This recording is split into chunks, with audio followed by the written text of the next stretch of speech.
Good evening, everybody. Thanks for coming. Before we get started, hay algunos que necesitan traducción en español. Nobody? Okay. Do I have any Mandarin speakers? We do have someone coming, but they're not here yet.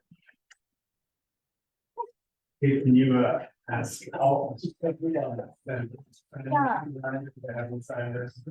Yeah, absolutely. If you didn't sign in, we are so grateful to see so many new faces here tonight. It's great. We hope that you'll want to come to other events, and we want to invite you, if you don't mind, signing in the back so we can see you all. And we'd also like to get a count. Really grateful to have so many people show up for this. This is going to be a really new and important thing in our community. We want everybody to be informed. We are streaming tonight on Facebook Live, so if you missed something and you're like, and you want to look on Twitter, if you want to share with your friends, we encourage you to do that. You can find that on our Facebook page, McKinley Park Development Council. And with that, let's go ahead and get started. So for those of you who have not been to one of our meetings before, I just want to tell you a little bit about what we do here. This group has been around for about 7 years, and our goal is to organize and educate residents about things that are happening with the physical plant of our community, which of course affects a lot of other things that go on in our community, like small businesses and economic opportunities, jobs, housing, all of those things. So tonight we are here to inform you. We're going to want to provide you an opportunity to ask questions about things. I'm going to give a short update about another event that is happening, and then we're going to move straight into Pershing, which is, I think, what you all can expect. So here's our agenda for tonight. Welcome and snacks. The snacks are really important. They are in the back. Do not be shy about getting up for another cup of coffee or a tea, or please eat my leftover Halloween candy. I'm giving mine to my granddad.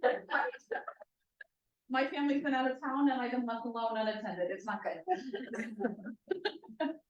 I do have the update I have for those of you who've been following that. And then I'm going to tell you a little bit about how we got to this place tonight, and then turn it over to our speakers. All right, so regarding the Damon silos, we did have a major development, and that's why I want to take a minute out for it, even though it's not directly related to this event, which is many of you attended a meeting in September held by the city to talk about demolition permits for it at the city level. And at that meeting, I think many of us got the impression that the city wanted to move quickly. As it happens, people raised enough hell that they have reverse morse. And the city, right? The city, so there's a city and a federal process involved with this, and the city issued a statement that they are going to wait for the federal process, which is conducted by the Army Corps of Engineers, to conclude before they issue a permit at the city level. The reason they gave for doing this is that they want to use the federal environmental report to make decisions about what should happen on this site. What that means for you is that as part of this federal process, there will be another public meeting. Don't know exactly when it's going to be. It's going to be hosted by Army Corps, and they will also have some state officials there. We anticipate that it will be in early to mid-December, but it's up to them to set the date. We'll let you know as soon as we know. One of the other things I want to point out, the process that they're conducting right now is not an environmental process. It is a process about historic preservation. And so basically the way this works is they invite consulting parties to make recommendations for what should be done on the site regarding historic preservation. And that can be a wide variety of things. From you should keep part of it standing so we can use it for arboretum, and that was an actual suggestion that IIT's architecture class came up with. To you should refurbish the boardwalk and make it open for public use. To you should take materials if you demolish it and turn it into public art. Like there's a wide variety of things that can be requested. Our organization will be sending a letter to Army Corps with ideas like those that came from the community. The primary thing that we will be asking for is to have a proper structural analysis done on the building before any further action is taken. And that is because they're saying it's unsafe, but they haven't gotten an engineer in there to prove it. And so we want to see it in writing from a disinterested third party, to get an official letter. So the other reason I'm telling all of you is that there are several consulting parties in the community. And so if you have ideas and you don't feel comfortable sending your own comments to Army Corps, or you want to know more about how this works, all of the organizations listed on screen here are consulting parties, and you can ask us. So that would be the Kelly Park Development Council, Neighbors for Environmental Justice, Southwest Environmental Alliance, the 12th Ward and the 25th Ward. There are many, many more. I think there's about 20, but those are the ones that are actively working in the community park. So any questions, you can ask any of us consulting parties to help you, or to say, hey, would you include this in your letter, or are you interested? Questions about any of that? Okay, cool. Well, then let's move on to Pershing, because that's what we're here for. All right, so you guys saw these pretty pictures. They were published with the city announcement not so long ago. I'm going to introduce a couple of people to you. So this is Patrick Carrata, who's the lead architect here, and then Gary from IBT, who's the buyer, Hanakita, and then Ryan, also from Epstein. So they're here tonight. They're going to do most of the talking. We'll have some back and forth as we get done, as we get a little further. But I want to review, before we do that, exactly how we got here, because I realized for some of you, this is like, oh, there's a new thing, and this is the first you're seeing it, and that's great. We're glad you're here. For some of you, you're like, yeah, this has been going on over a year, and it has. You're not free. So I wanted to take a minute to say how we got here. So we're talking about one of our iconic red brick buildings in the city of D, which is currently owned by the city and was previously used by Chicago Public Schools. The city decided in the summer of 2022 to sell this building and listed it for sale. But unlike a regular sale, where they just let anybody walk in off the street and pay whatever for it, the city has actually done a pretty thorough job of trying to incorporate community input and making sure that what comes into our community is something we want. This process is continuing tonight and will continue for some time. So what happens here? So this is straight from the planning department.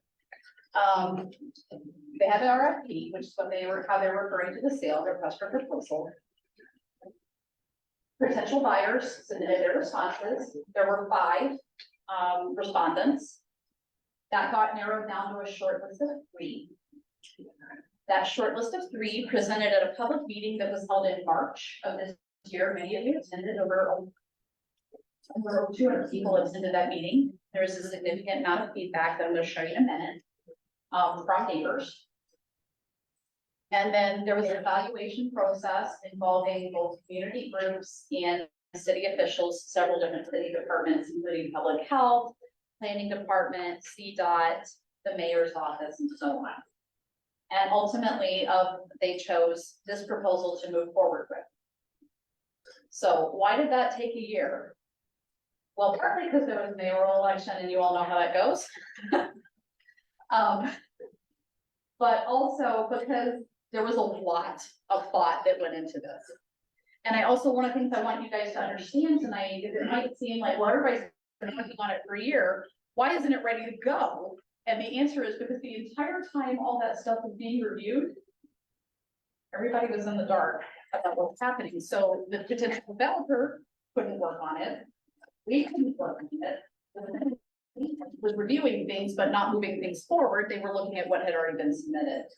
And so I want to preface that as we get into this tonight, so that you understand why we're having a talk about existing conditions and a talk about what the building is like today, instead of a talk about exactly what it's going to look like when it's done, because we're not there yet.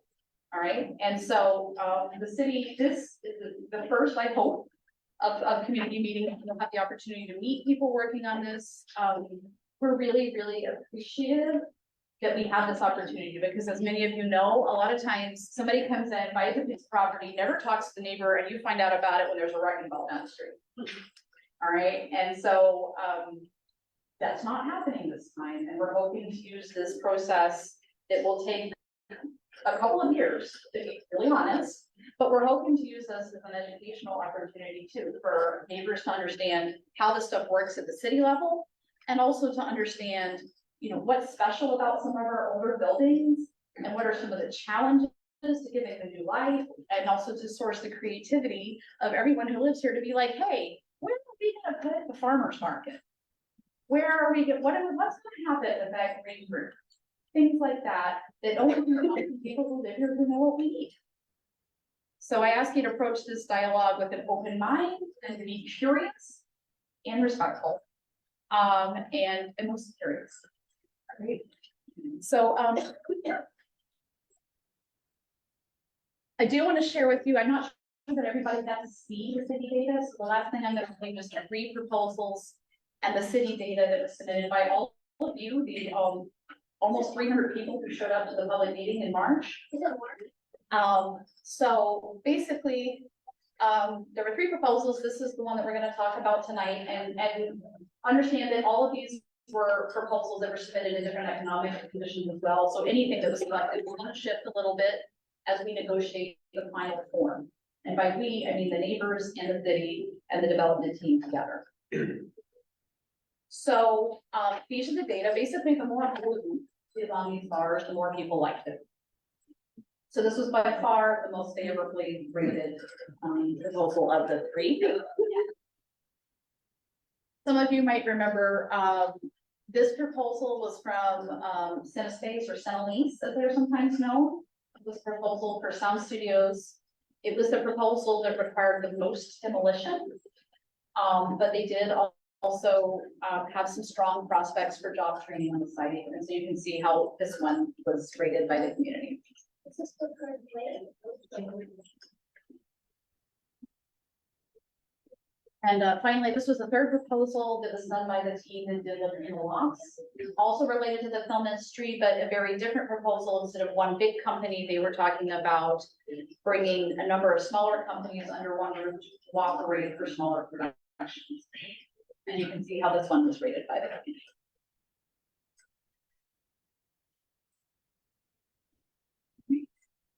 And now, so give me a second. Patrick, you want to introduce yourself while I get your deck up? Yeah. All right, come on up. Presentation.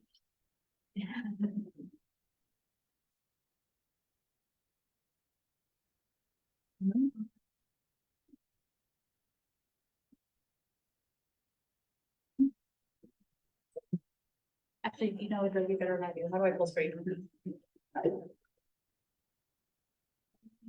Okay, good enough? Okay. You good? I'm not, the clicker's not up here. Did you do 50s? Yeah, I'm good. Okay, great. Thank you very much. Do the lights dim at all? That's an excellent action. Or at See, least. this is the library. We're not fancy here. Okay, that's good enough, yeah. So I'm Patrick Carrata. I'm the architecture design director at Epstein. We're a Chicago-based architecture and engineering firm. We're located in Fulton Market. And with me today, I've got Gary Pachuki. He's with the developing team. And then I've got Ryan, who's with our team. She's a chief marketer at our office, business developer. Patrick? Yeah. One thing before you get too far. This is our camera for our folks watching at home. If you can stand in front of the table, then we'll be able to see better. No problem. Okay. That's it. Sure. Yeah. So I think today we'll go through just 4 major topics. The first one is just a quick project update. Maybe Gary, you can give, literally 2 sentences about what's going on right now. Then we'll get into, who Epstein is. And then we'll talk about very briefly about the history of the CNB. And I'm sure there's like plenty of people in here that know way more than I do. But I just wanted to kind of set up a discussion with a little history and background before we get into the actual building. And then we'll get into the existing conditions and some of the photos we took during our walkthrough that we did a couple of weeks ago. So Gary, I think you're in discussions with the city right now. So I can just take briefly, you know, as Kate said, the city had no contact with us for 8 months and whatsoever. And literally the night before they did the press release, they called us to tell us that we were the winning team. So there was, you know, no indication and everything else. And of course, in the last almost year and a half from the time that proposal was submitted to now, the world has changed quite a bit. Nonetheless, we still are going to try to move forward with the project. We have put our team together, and we have had two very preliminary discussions with the city. We met with the alderwoman to make sure that they still want to move forward with the project. That seems to be the case. And we filled out a couple of applications with the city, and really right now we're waiting for a city response. Thank you, Gary. So Epstein, we're actually 102 years old, I believe, 103 years old. It was founded in 1921 by Abe Epstein, who was a Russian immigrant. So we've been around quite a few years. We're headquarters in Chicago and Fulton Market. And we've got offices in 3 other cities, including New York, Raleigh, and Warsaw. And then we do architecture, engineering, interior design. We kind of do pretty much everything. What's unique about us, though, is that we also do engineering in-house.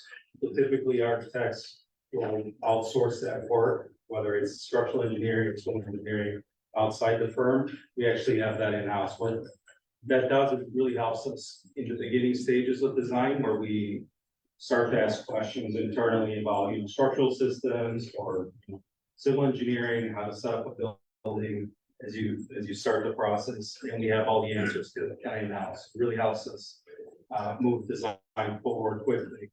And then we do all project types: residential, commercial, office, hospitality, and the list goes on. The only thing we don't touch is healthcare, because that's a very specialized building typology or building type. And we try not to get into that. So I put together kind of a group of notable Chicago projects.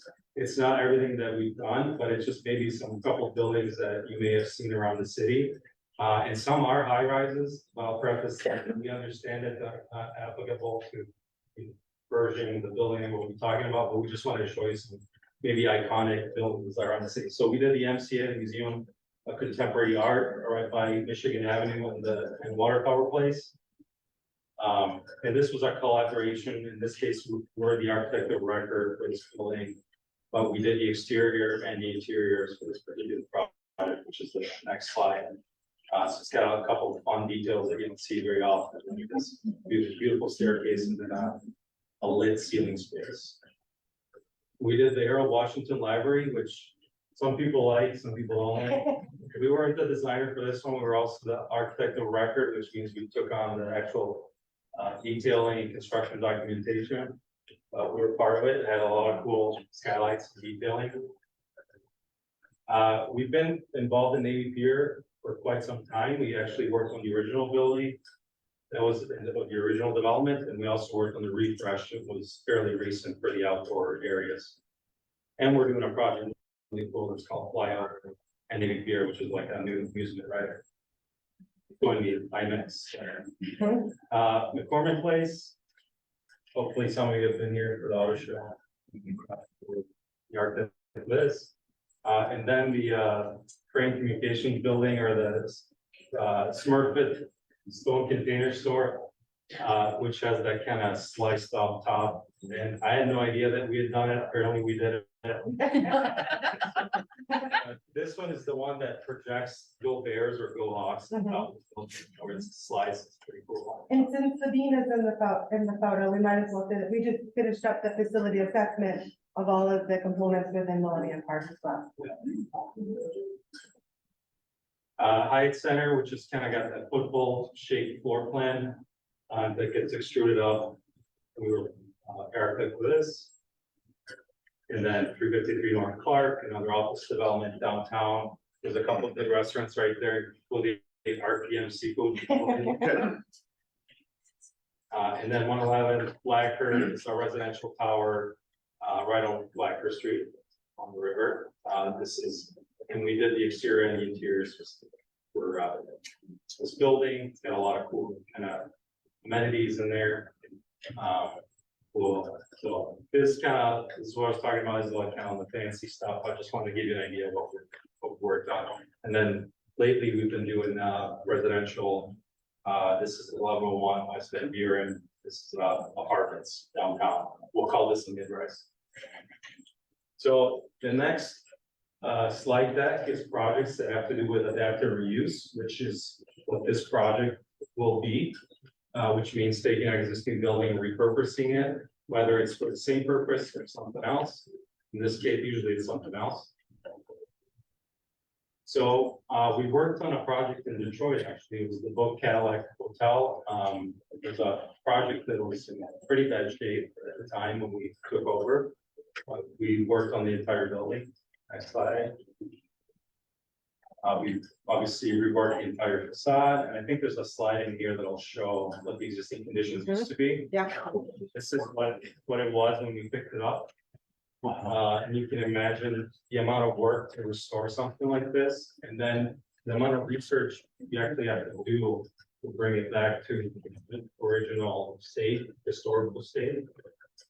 And that was the same room that you just saw, how we kind of repurposed it and renovated it. And there's some more pictures of the ballroom, things in addition to keys. This is Ignite Studios in Chicago. This is another cool repurpose. This is a very small scale building. I believe it was an industrial purpose, and now it's a glass studio, which is very cool. I believe I'm not sure which university is working here, but I know there's a student body that uses this facility as well. And then, we did a small addition on the side of the building as well.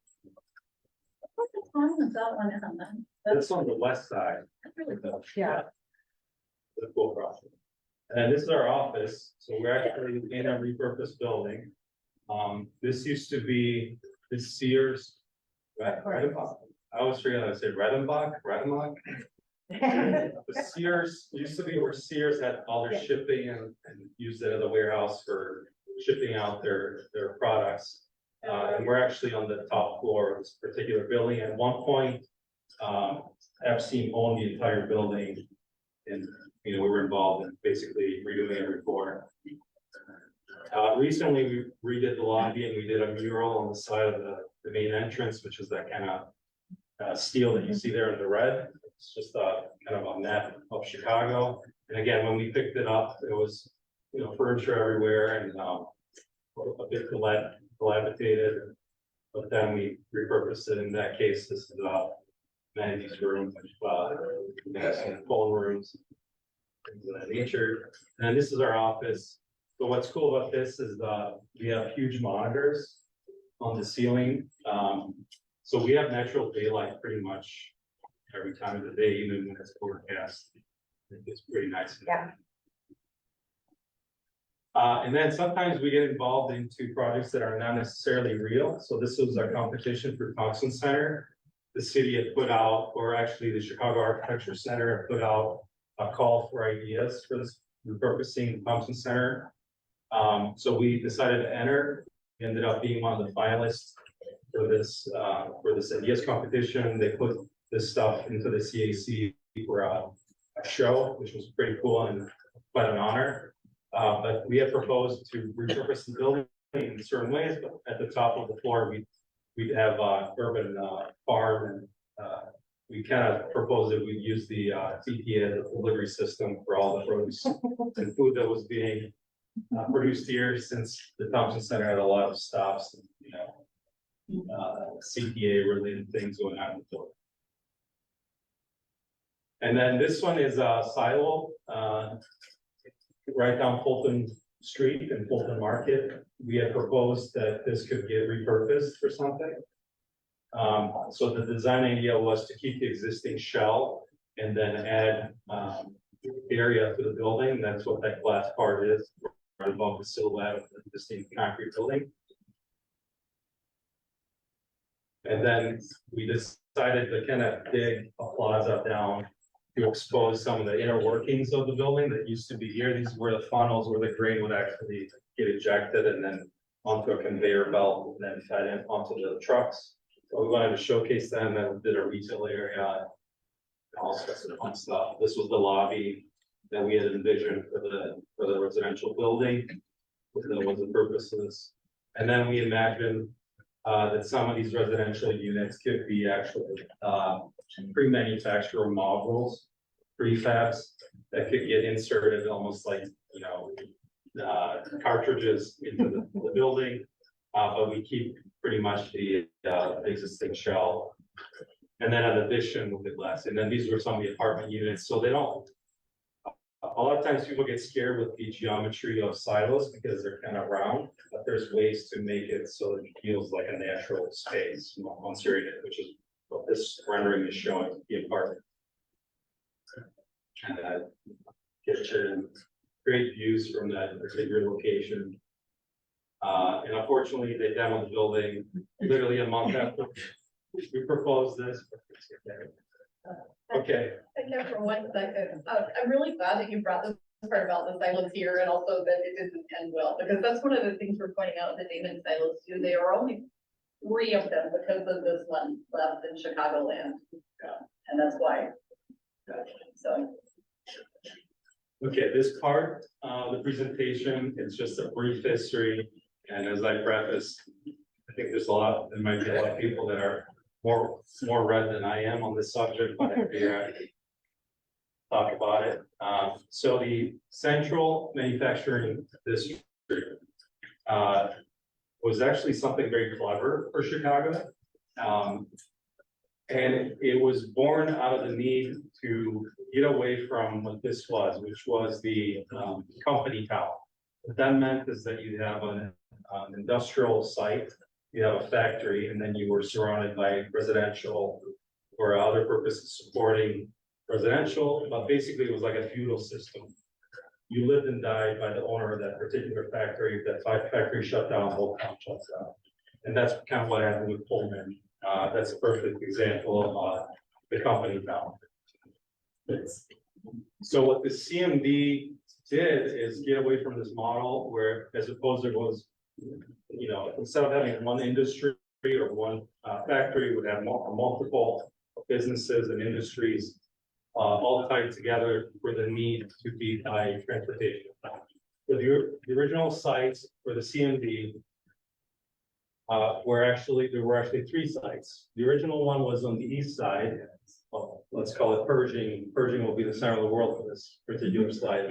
On the east side was your original district. It was started by Frederick Prince, who owned the Chicago Junction Railway, and decided that there could be a market or a business to have industry right by his railways. So he would feed not only his railways, but also fill in the buildings that he would build for industries. And then he expanded to the 43rd Street railway yard. And then finally Pershing Road came about, and that's kind of completed the CMD in Chicago. So what did the CMD do? It was providing proximity to the railway, which is very important for businesses and industries.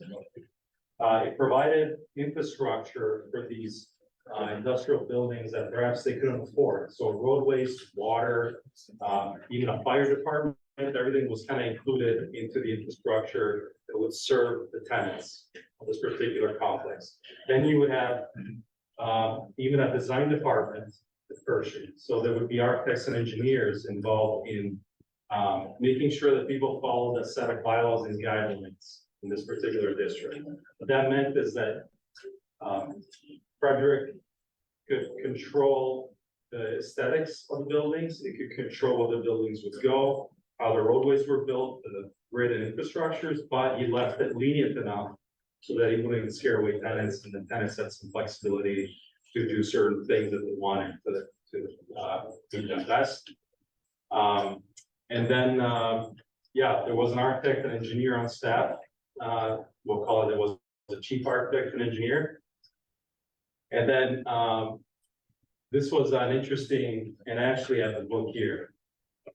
So the central manufacturing district would publish their own kind of book or whatever you want to call it, set of binders, and we actually have it. We got it in our office library. I'll leave it here for later if you have look at it. But they describe kind of the purpose of the CMD as advertisement in one of their first issues. I think this was like this is 1930, but this might have been an earlier one because we have lots of volumes. But it said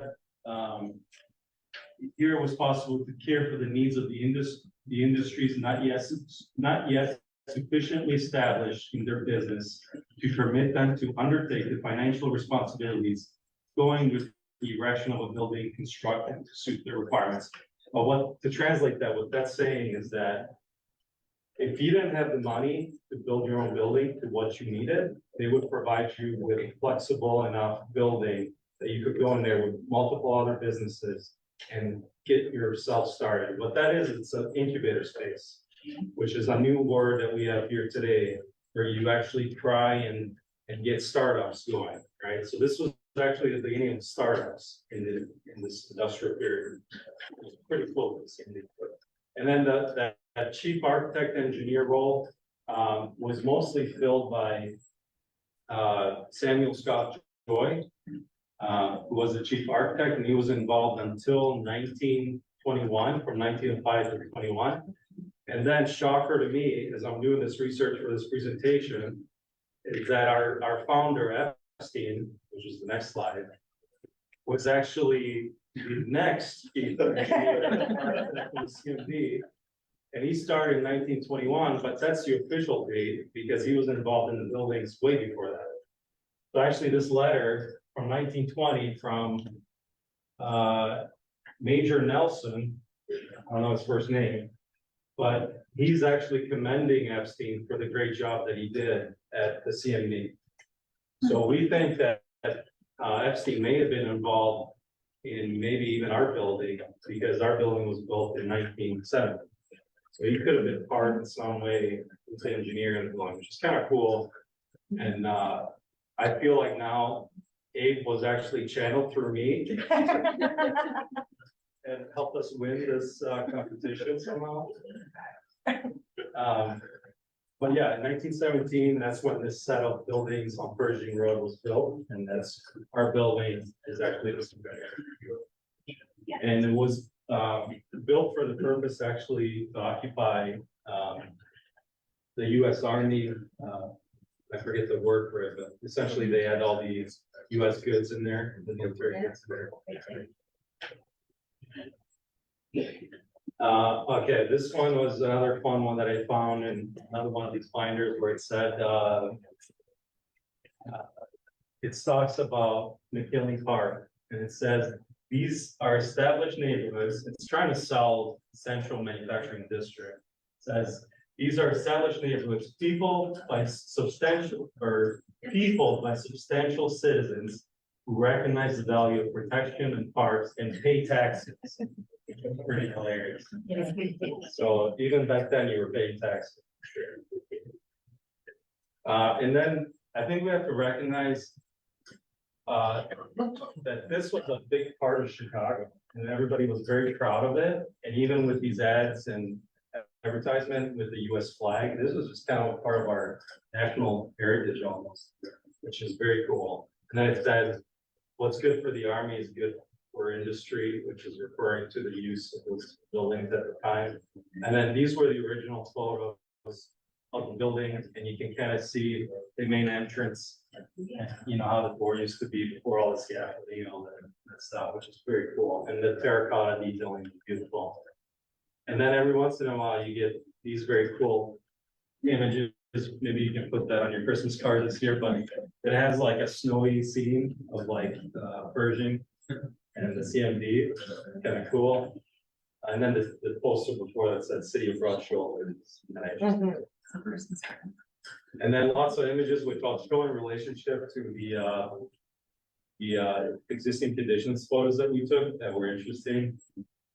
Okay, if you go back one, so this tower, I think most of you know, is actually behind the CMD, right?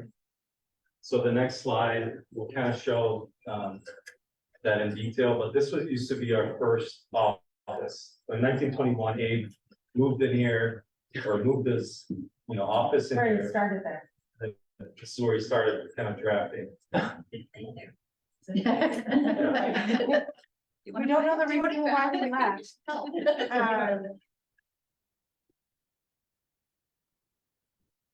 And then right by that same building, around the fifties or sixties. That's yeah.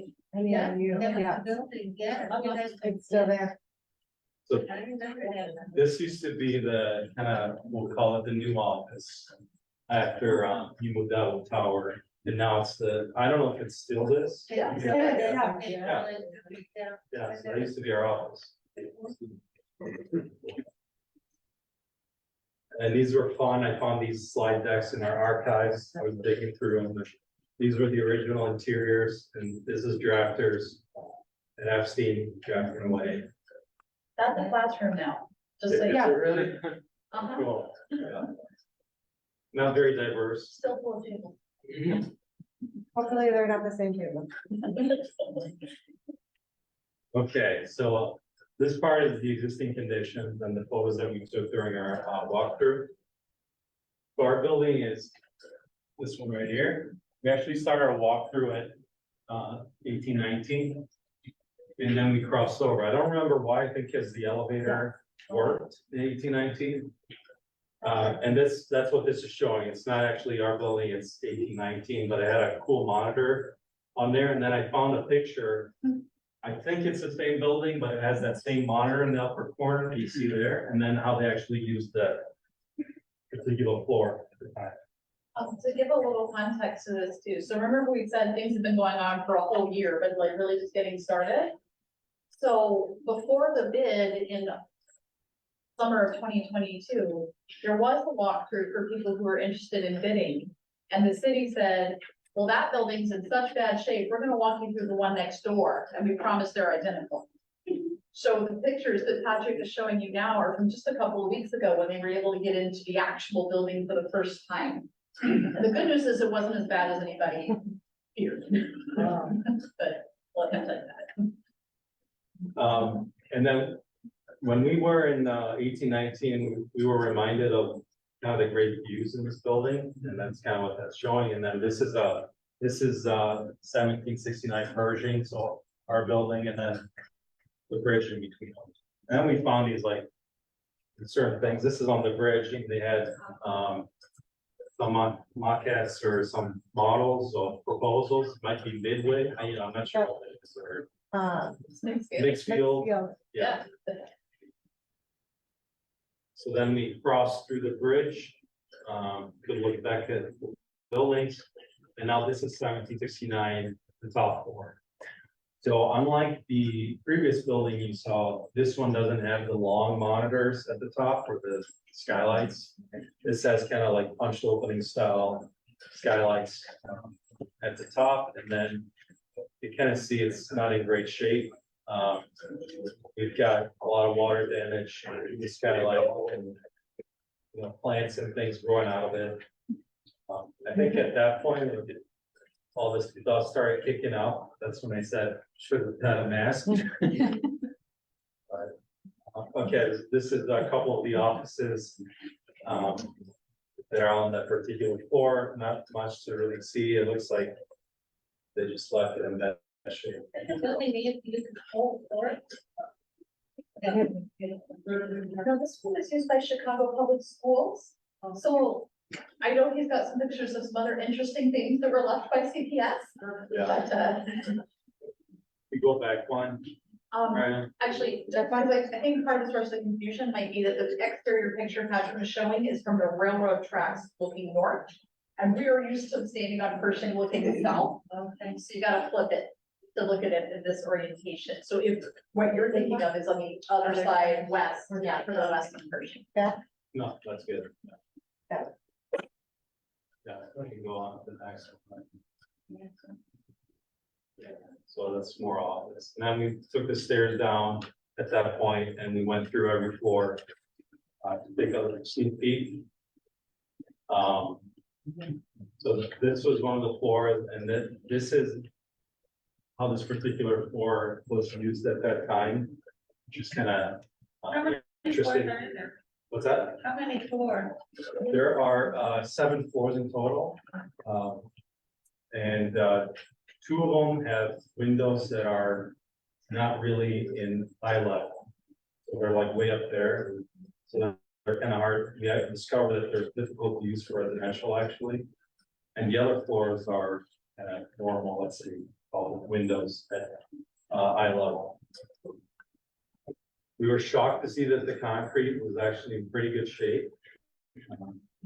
And it looked pretty good in person, so that was a good thing. And then there's a lot of embedded electrical bill, which we'll have, eventually we'll talk about, figure out what you can do with that, but that can be problematic. There's a lot of water damage down the elevator shafts.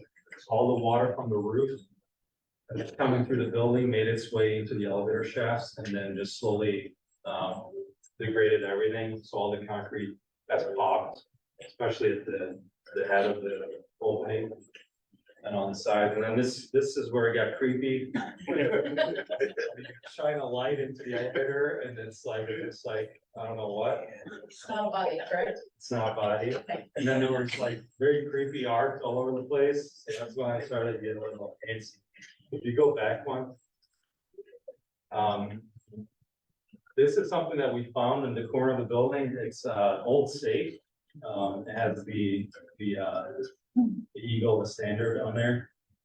And then inside it was just empty shelving and, you know, we didn't find any gold bullions or anything. That's the interior. Okay, so the windows. The windows were kind of fun to look at, and I think the next slide has, oh yeah. So, we were able to figure out through these books and some of the archives that we have the exact windows that they use, which are Fenestra windows from Detroit. And I'm pretty sure I even know this is the original catalog that the architects would have used to choose what window they would put into the building. I'm pretty sure they looked at this diagram and they picked this one and that one and combined them together. But they're kind of cool to backtrack and think about this stuff as an architect, at least I geek out about it.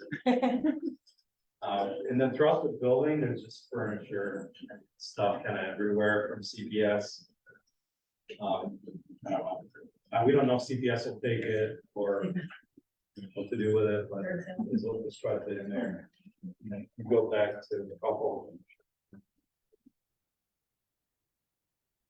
It's just more, this was probably the nicest floor, the cleanest one, had nothing in it, and then, you know, the concrete looked in pretty good shape. Stairwells, you know, again, water damage, it's pretty much throughout. I think anything that was a shaft in the building just invited in water. And everything that's visible. Seeing a couple spots here that had water on the exterior walls, and you could see it from the brick too on the outside. That it kind of stalled, that means water got in it, obviously with the pre-stall and pop them off the bricks. Patrick, can you say a little more about what that means? To the brick. Yeah, the structure. So these buildings are all concrete, and we believe that the exterior walls are concrete with brick facing. You'd have to dig into it. They could also be just 3 wides of brick that are kind of low bearing for themselves and carry their own weight on the facade or the exterior of the building. But so between that concrete, let's say the concrete wall on the exterior and the brick, there's usually an airspace or mortar. As soon as water gets in, the freeze-thaw or the ice, it kind of just pops, and that's why you start seeing break and stuff kind of opening up on the facade, or, you know, looking like they're leaning over. That's basically water that infiltrated in between the wall cavity. And then this was the first floor where they were taking deliveries or, you know, shipping things out. And that gives you a sense. It's not the exact building, but it gives you a sense of what that scene might have looked like boxes stacked kind of everywhere, and, you know, people sorting things out. And then this is the loading dock on the ground level. Trucks would have parked here. See the tail of a truck is much higher than ground level, which is led by These are dug in, so a truck can pull in and then it's flush, cargo gets rolled out. And then that's our structural engineer. Let's go back to the story of Epstein having their own engineering, so. Well, Epstein started as a structural engineer and then Yeah. turned into a full service. Yeah. Multidisciplinary, but We brought our structural engineer just to take a look. He didn't do any kind of analysis. We have a structural report as well that was done a while back. We'll reference it, but we'll have to do our own due diligence internally, and then Arco Murray, who's our builder or, GC, we'll call it general contractor. We'll also have to take a look at it from the perspective of financials or, demolition, what's it gonna take to repair this, things of that nature, and then that'll paint a quick picture of what it's gonna take to bring this building back to life. And then again, a lot of furniture, chairs, stack chairs, things of that nature. Our engineers. It's down again. And then this is the basement down below that. So that first floor, that first row of windows that you see at ground level that are kind of this high are basically leading into the basement, leading light into the basement. And then there's connecting tunnels between each one of those large buildings. And that's what they look like. They used to obviously run people in cargo between. So you have extra creepy basement. Very creepy basement, yes. So that's kind of what I had for today. It's just a general overview of what we saw when we were there, and I love to say that we're in the beginning stages, but we haven't even started here. So, that's as much as we know or done. Is there any questions? Yeah, I have a question for the developer. So I'm wondering what the contractor selection will be like for the actual construction work, because I work in the building trades, and I would love to work on something that's not in Indiana like I currently have to. And I would love to be able to work on something close to home. I think, Arco Murray is gonna be our general contractor, and we'll have a bid process for us.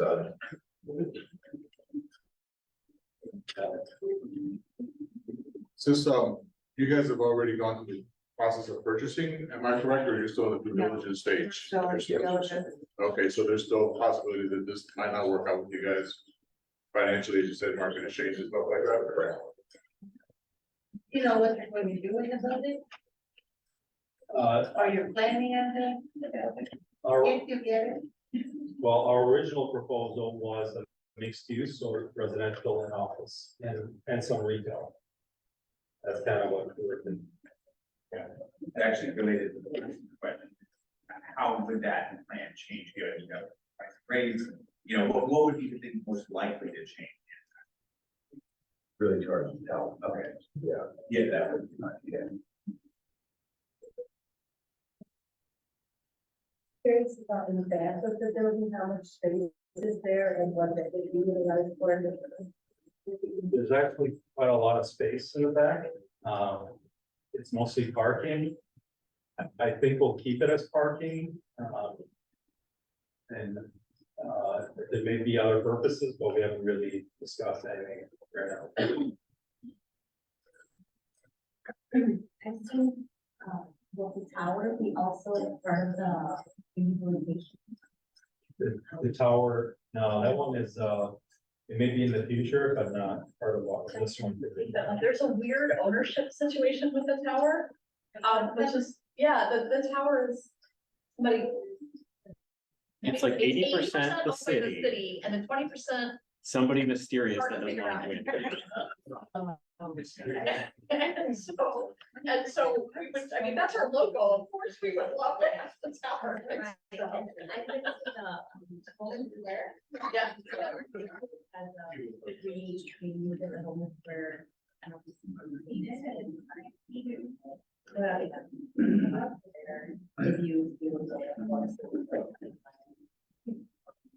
Yeah. We'd love to rehab it. We've been able to see something done with it, and we have played with some things, like, we didn't get it, but like a couple years ago, we were looking at, ways to finance community Wi-Fi, and it was like, well, we didn't have on top of the clock tower, that would be great for. Right. But yeah, and nothing's been through yet. Is the proposal that you put forth, it's also including the low building, the streets and sand, one-story building, that's part of this development, and what ideas or plans are you guys? Yeah, thinking of that? that's still part of the proposal. And, we believe it's retail.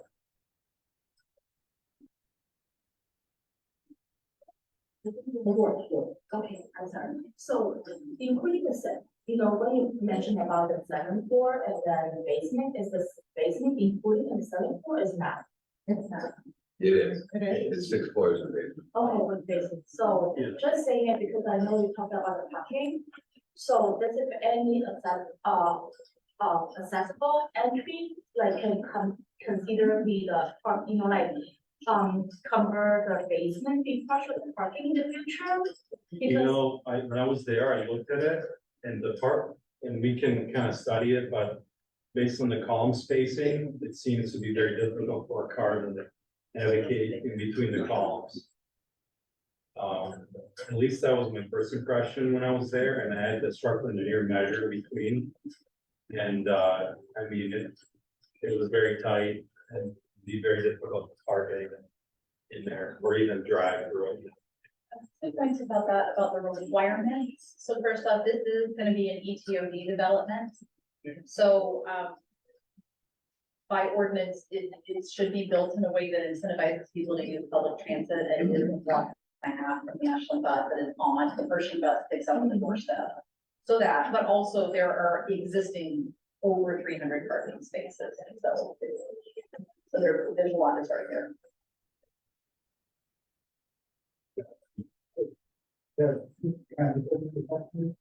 What was your first impression of it? Is that people, is my kind of impression, the other one is probably, actually, how many square foot is the. Well, my first impression was like, this building is like so cool. And, I think it has good bones, but, I'm concerned, and I don't know. So we do the assessment, I'm concerned about the cores. Just the first impression is because of the amount of damage in itself. For the The elevator shafts, yeah, there's a lot of damage. And, square footage total is about, well, I mean, the existing building is about 500,000 square feet. But I'm not sure that we would be at that when we're finished. But again, I don't know about that. Can I ask a follow up about the core, not to cut anybody off, but just can you explain that a little bit more, like, okay, how do you test that? What happens with what might you do to help it out, who needs help, or like, Yeah, how does that so, work? okay, maybe I'll backtrack. So a typical building has a couple of structural systems in it. So, obviously the columns are one of them. But the next system is the cores. The cores have a very important role. They're almost like a hole in the ground. They keep the building from shear or movement in this direction, lateral movement. Whereas the columns are mostly about kind of the load coming down on it. And, they have quite a bit of an important role, and any damage to them can compromise pretty much everything. We don't think it's that bad, but it's something that has to be remediated and looked at very closely. Thank you all for, first of all, for coming out and putting so much thought and time and research into the presentation. And, it's really exciting to see how you have unearthed the history and the connections to your own business and thinking about the building in the context of the community and also the historical context. One question, I'm not sure if you mentioned it, when was it last used by CPS? And then my other question is a little more general. If you guys have mentioned like conditions have changed since you made the proposal, what are the conditions that have changed? What are the most important changes in terms of development that might change the plan from where we were 2 years. Well, I can answer the first one. So, Yeah. CPS, I'm not exactly sure when they left. I believe they entered as soon as the army left, which, should be when that letter was written. I think it was in the thirties. Or, sorry, later than that, forties, after the war. Yeah, after the war. First condition, No, CPS was there until like early 2000s, right? Yeah. Yeah, and then they moved their headquarters downtown. One of the things we know for sure is that they left several pallets of Windows 95. yeah, Oh, of course, so if anybody needs windows. Yeah, they were there till it's 2000. Well, then the second part. Oh, and then the second part, we're gonna divert that here. But look, the world has changed in the last year and a half, interest rates, inflation, those things have had a deleterious impact on any real estate project. So, Yeah. The community was like really excited, of course, to have the opportunity to provide feedback on the proposal, and obviously people in the community were overwhelmingly, or at least, you know, to a pretty large degree, like the proposal. If big changes are made, will there be opportunities? I mean, I don't know how it works with the city, but would there be opportunities directly from the community to developers and architects? You know, there will be a city process, and the city will have, I think, at least 2 public hearings on the project, and, yeah, so absolutely. Really, right now, we're just waiting for the city to respond. On that, let me talk to you about the city requirements. So this project will go through what's called a plan development and process, which is done by DPD. And in some ways, it'll kind of look like the process that we used to get here, where there'll be plans put forward, there'll be community meetings, there'll be comments. Some things everybody will say, okay, some things will go back to the drawing board, and there'll be a bit of wrestling about it to come up with the final product.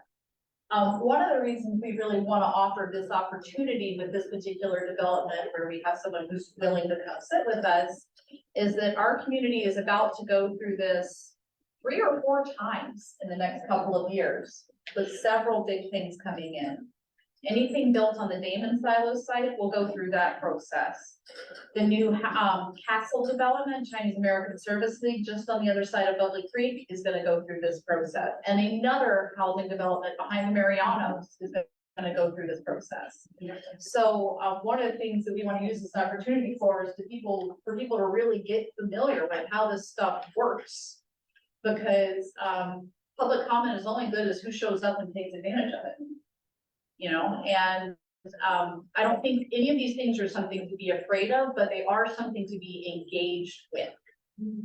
So that we can come up with a result that works for everybody. And I think if we all approach it with the attitude that we're on the same team, then I think we can get a long ways towards bringing things in that are going to serve our community instead of being imposed on our community. And that's the goal. It's just what, I mean, I know this is one of the open questions. We know the Chicago process and red tape. What is the whole time? What's the realistic time? Just with like start construction and then to see something. be honest, I don't know. Is it 3 years? Is that? Not with me, no. We'd like to get this process done within the next 12 to 14 months. You have something already, or do you need to do any more stumping or any? We have to go through all the whole public hearing process and everything. And we've been very clear with the city on our expectations. You want to be done with construction? No. Okay. Let's start construction. We have somebody who's been very patient back here, and then I think we have another hand over there next, so. I just have curious about the kind of applies well. Is there any like remediation of this? Can you speak up so we can all hear you? Yeah, my question was just, I was wondering if any of like the buildings and all the Pershing, will have any, had better communication with the None that I know I'm not sure if this was covered already, but is there any expectation of affordability for the project? of. I believe it's. I'll say no, there would be 20% of. Okay. By affordable, do you just mean like lower than the average income for this city or? It's based on whatever the city requirements are for There's the income. The area.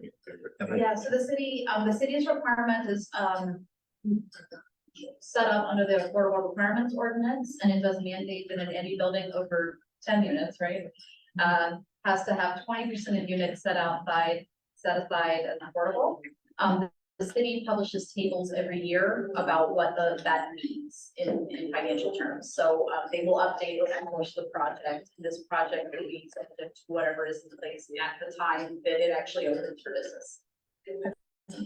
Also just to piggyback off of this question, are the units, all rentals or are there some that are condos? It's not determined, but I think it's likely to be kind of.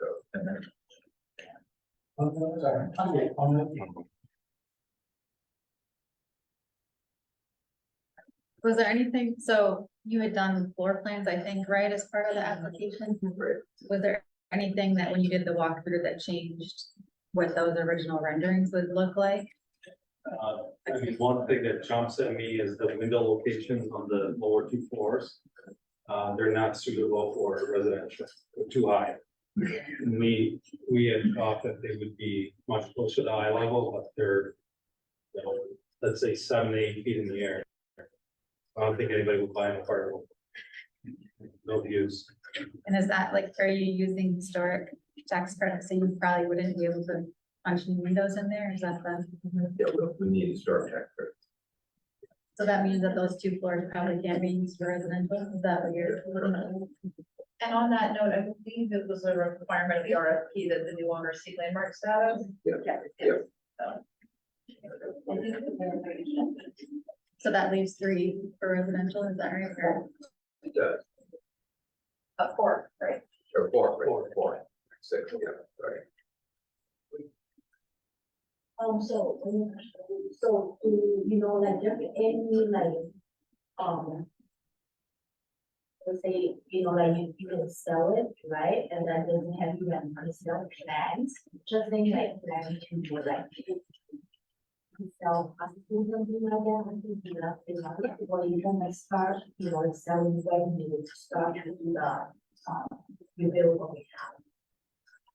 Or, combining like 3 brands, you know, could do this. So make sure that occupancy is not gonna be, you know, like vacant for several years after, like, for a period after, even though after, you know, that is very important.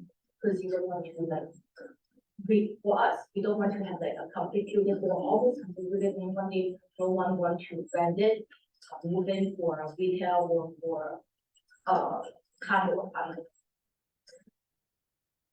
Anything like that? Yeah. Yeah. Because I know some of the new development, they just start to, you know, do the advertisements, oh, we're gonna brand it, and then you can sell, then you can sign a lease right now, before we start working, you know, like start to do it. Yeah, no, this isn't that kind of a project.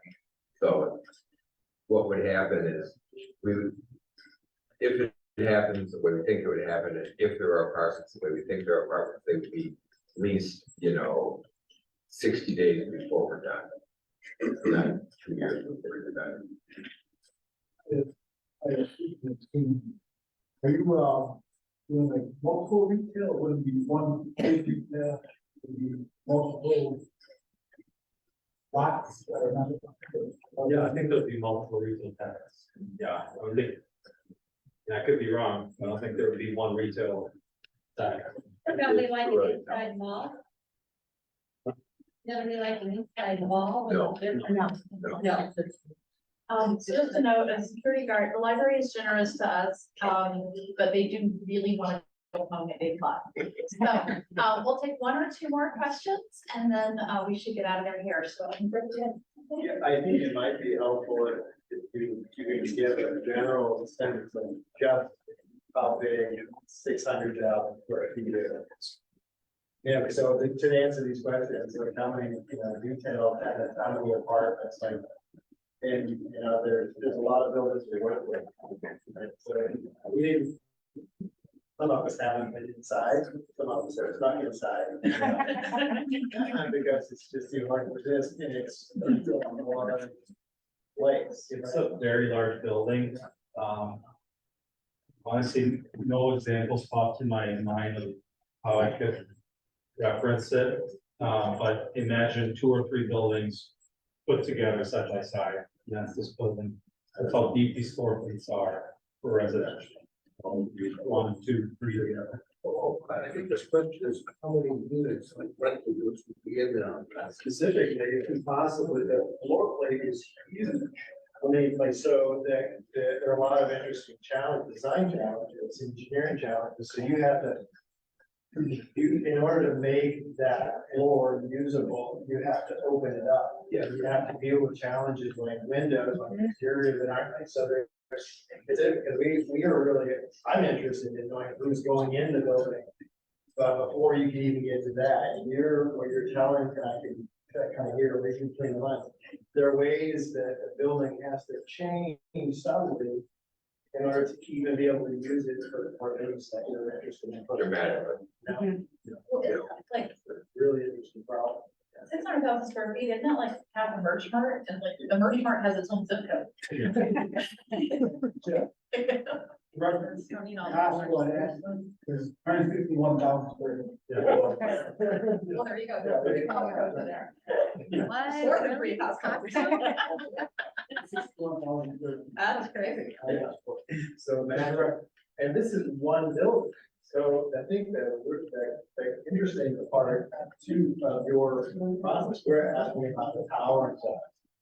How does this whole process that we're working through set the stage for what's next? Because I think as a community, we're interested in, you are too, how the city owns it next to it.